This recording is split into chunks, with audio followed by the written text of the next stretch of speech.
Welcome back to Starkiller Base. We are here with our second unboxing video for the day. So hopefully, can I get a second Yoda in 2 boxes? That would make me very happy.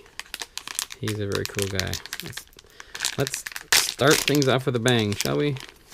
No, not quite. That is a very powerful looking gun. Got our autocannon again. Face off. Unequip. Equip. Hasty exit. A tire strike number 2. I'll take it. My plan for Legacies is actually to buy 2 boxes and then 2 of each starter and then draft. But we'll see how long that lasts because I am weak-willed and might buy 5 boxes again. Crystal ball. After you activate attached character, you may look at the top card of a deck. Oh, right. Frightened. Landing zone. Locked and loaded. Yep. Sorry, camera.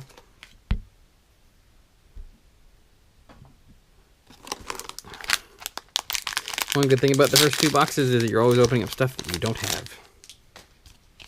So it's always exciting. Box number 4, less so. There's Mother Talzin.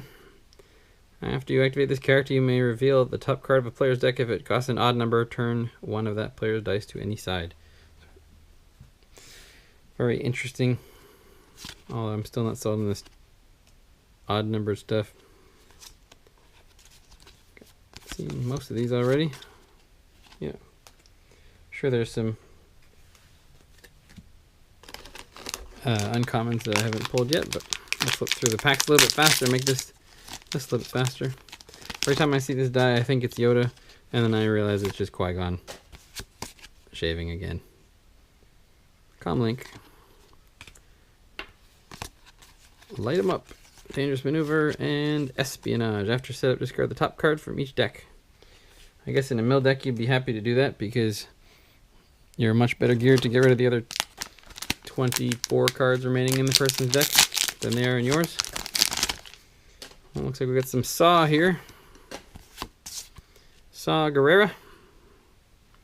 Discard a random card from a player's hand that deal indirect damage to an opponent equal to its cost. See, this is another one of these cards that's kind of interesting because you're not going to rely on your opponent having expensive cards in their deck. So what you would probably do is build a deck of yours that has ridiculously expensive cards in it, or an average number of expensive cards that you could put out, you know, decent damage every turn. So if you set yourself up like I do with Rally Aid, you just leave a 5 cost card left at the end and then resolve the die to do 5 indirect damage. Of course, your opponent has to let you do that, but seen stranger things. The vehicles are real, sir. Modified HWK 290. I guess it's good to have 2 of them if I plan on running them, although I might not be. All right.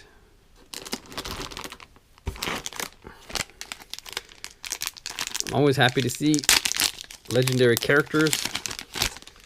Looks like we got another of Zeb's rifle. Now all we need is some Zeb to go with it.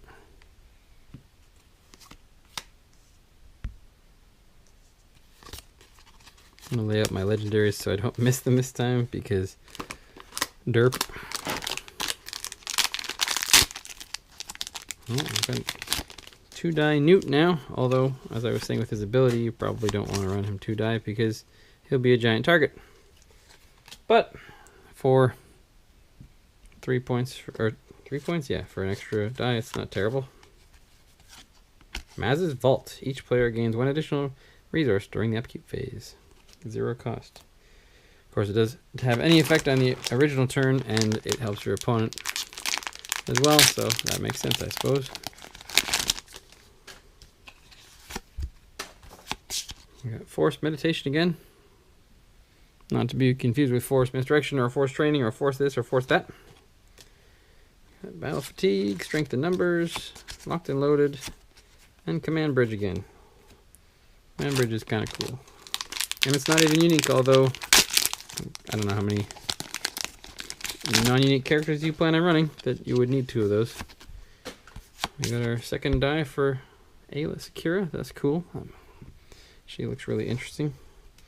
I'm playing in a regional on February 3rd, and I'm wondering if I will be able to do well in it without buying more boxes. There's a couple of stores that sell singles, so I'm thinking about just grabbing a deck together, buying some singles to build it and get out there. I've never actually done that before with Destiny. I've just sort of bought everything because I'm silly, but just how it works. Frighten, Forge with me, Subdue, and Delve. Yeah, seen that before too.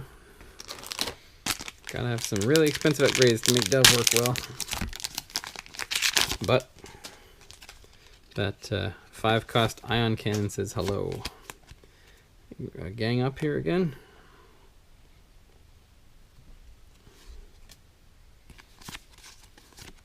Defend. Double strike. I guess double strike would be alright with Sith Lord Vader. But of course, I haven't seen him run too much lately. But hey, speaking of characters that are good with Sith Lord Vader, Bib Fortuna here. Roll a character die on one of your other characters into your pool. So his special, you roll him in first, he can roll and hit the special and then roll in a Vader die or somebody else. Of course, you need to make sure that all your Vader dice aren't in the pool already, otherwise you can't really do that. Trapdoor Blast, Field of Force, Legacies. I think it's cool how they have a card with the name of the set in each set. Oh boy, non-uniques.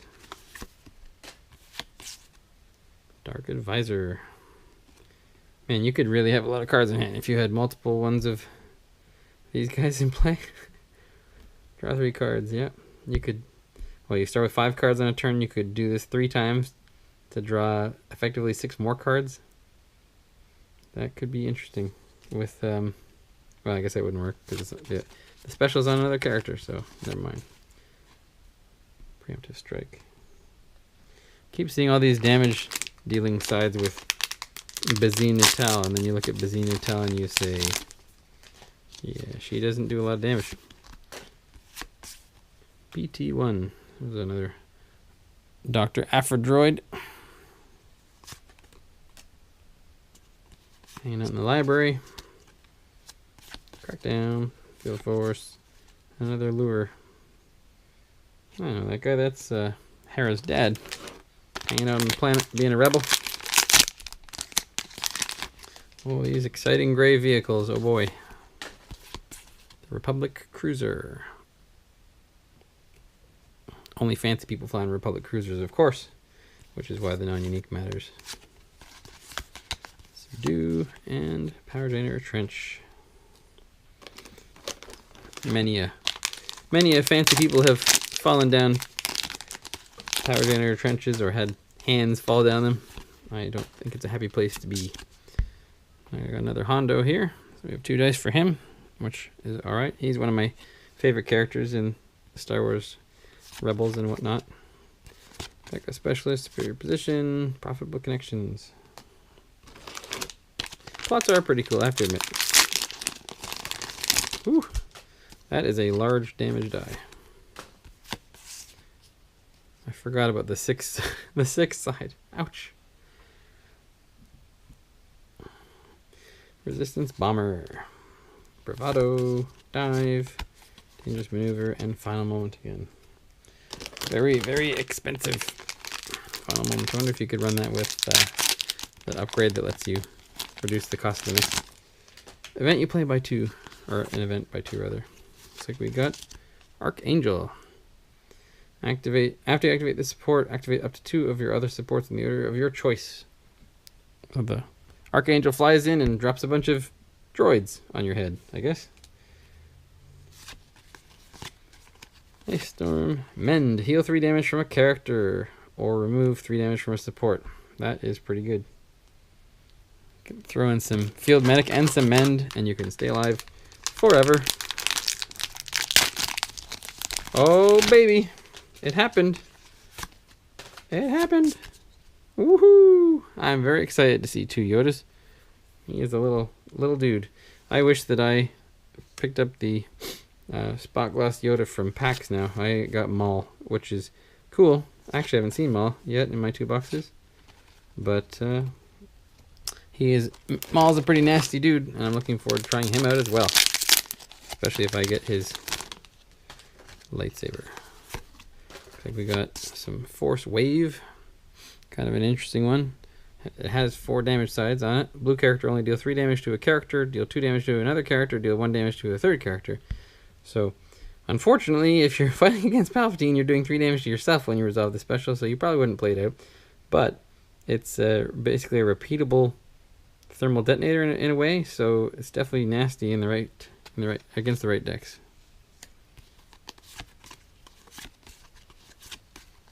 There's Yoda's hut again.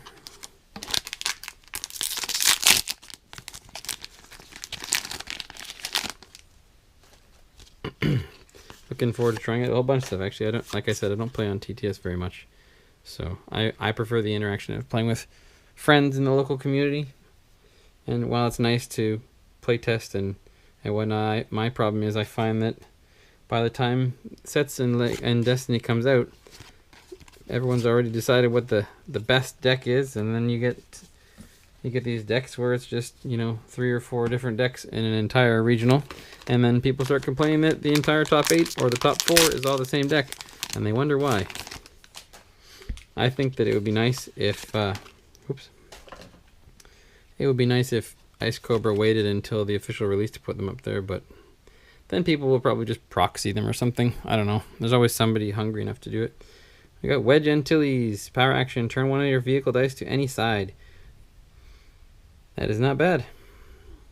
Not bad. I definitely would not run him Elite because his dice are not that interesting, but for 11 points, he wouldn't be bad. Single die, I suppose. Mislead. Target until. Scribbling nerf perverter. 3 steps ahead. I do love that art. Take up to 3 additional actions. And then your opponent plays no cheating and does 4 damage to you at the cost of 3 resources to yourself if they're still alive after your 3 actions.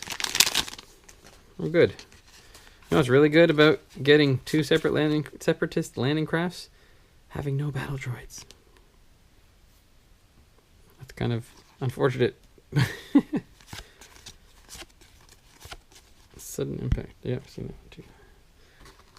Alright, we're down 4. Legendaries in.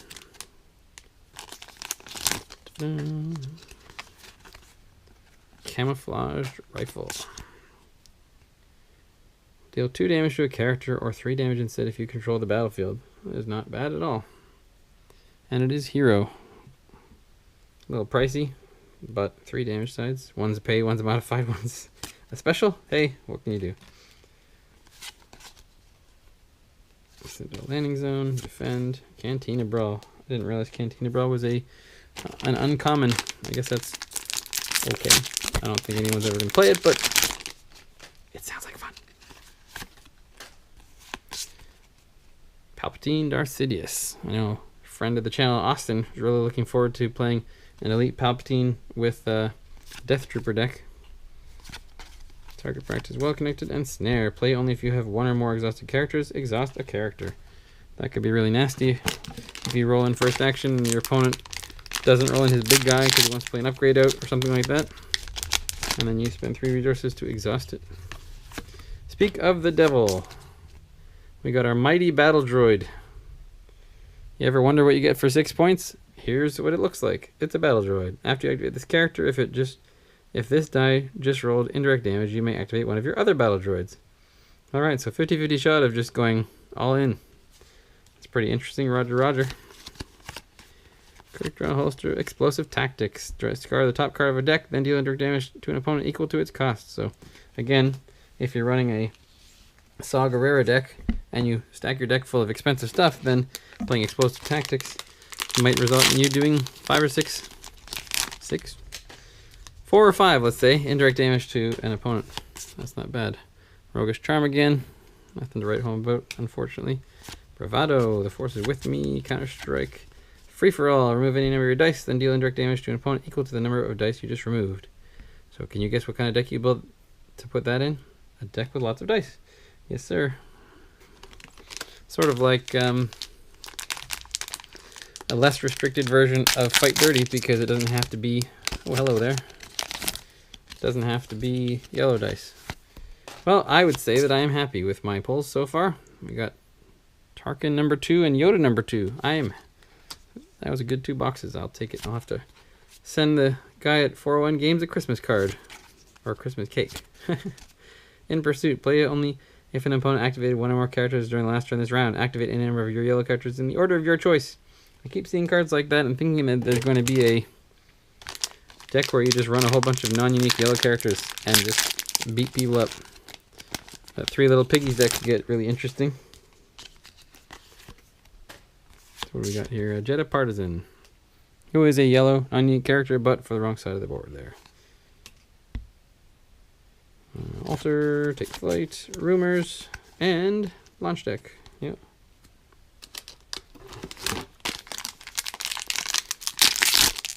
So it seems, I've seen a lot of posts where people actually pulled 4 characters. Oh, that is also a legendary I'm looking for. Kylo Ren's Starfighter.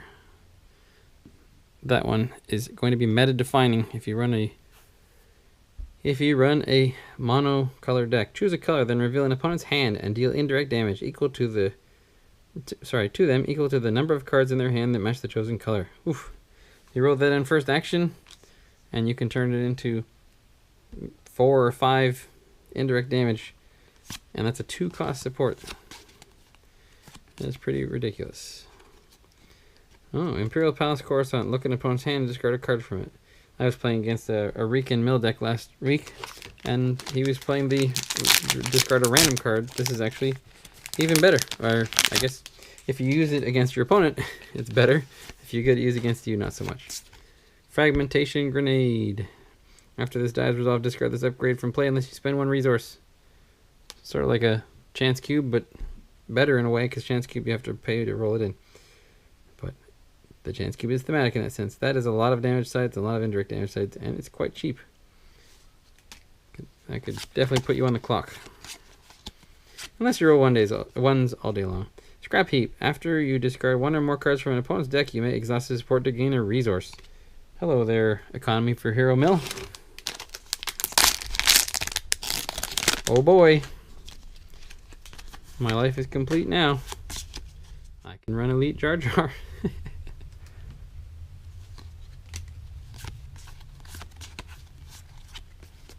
Defensive Teaching.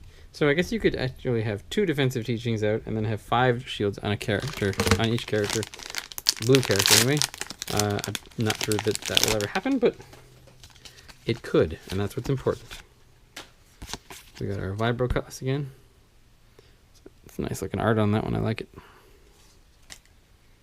I really want to see this Night Sister spell removal odd numbered deck. I just don't see it happening. 0 cost stuff is just too good. Spoiler. I am your father. No.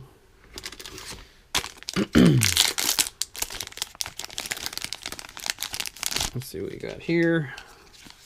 Almost done, guys and gals. Hang in there. We got another Stun Baton. That's a pretty good card. I like it. Dark Scheme, Cover Team, Scruffy Nook, and Bubble Shield.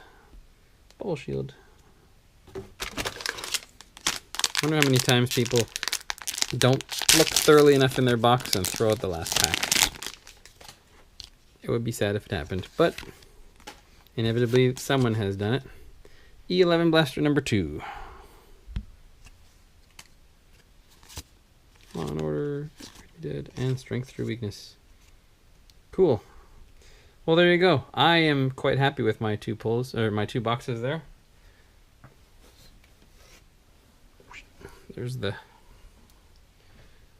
legendaries we got. So we got 2 Yoda, 2 Tarkin, 2 Zeb's Rifle, and no Zeb unfortunately. 1 Afra, 1 Finn. Can't remember what that one's called. Grand Moff or whatever. Kylo Ren's Starfighter, Force Push, or Force Wave, and Saw. So that's pretty cool. I was really looking forward to getting Yoda and Tarkin, so I'm glad that that happened. And now I must run because the phone is ringing. So thanks for watching, and see you guys next time on Starkiller Base.